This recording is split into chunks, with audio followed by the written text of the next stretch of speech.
Comment vous vous distinguez? Parce qu'il faut une singularité pour faire une programmation aussi un peu différente d'autres festivals, et on pense aux Francopholies de La Rochelle. C'est quoi votre point d'accroche, Jérôme Tréorel? Le souhait de l'association des Vieilles Charrues dès le départ, c'est de faire venir à Carhaix, donc en Centre-Bretagne, une ville de 7000 habitants, des artistes pour les gens qui n'ont pas forcément l'occasion d'aller à Rennes, à Paris, voir des concerts. Donc c'est les faire venir dans notre jardin, quoi. Mmh. Et d'avoir une programmation très éclectique avec tous les styles musicaux pour plaire au plus grand nombre, mais pour aussi pouvoir proposer des choses qu'on n'irait pas forcément voir ou écouter. Et c'est un peu la recette de départ qui a fait le succès et qui fait le succès du festival aujourd'hui. Ça veut dire que vous faites d'abord plaisir aux Bretons?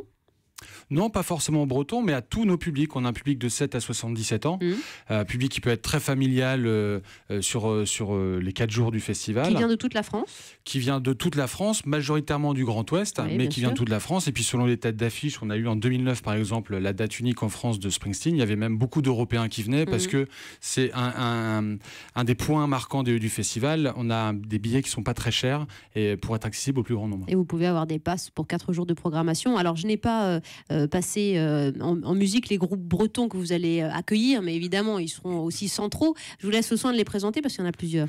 Oui, alors on a une scène, un chapiteau qui s'appelle le chapiteau Guernic, où là on va proposer la musique traditionnelle et musique du monde avec les nouvelles générations et les anciens. C'est un vrai maillage avec un nouveau regard sur un regard artistique sur cette programmation et avec notamment un fest-noz le samedi.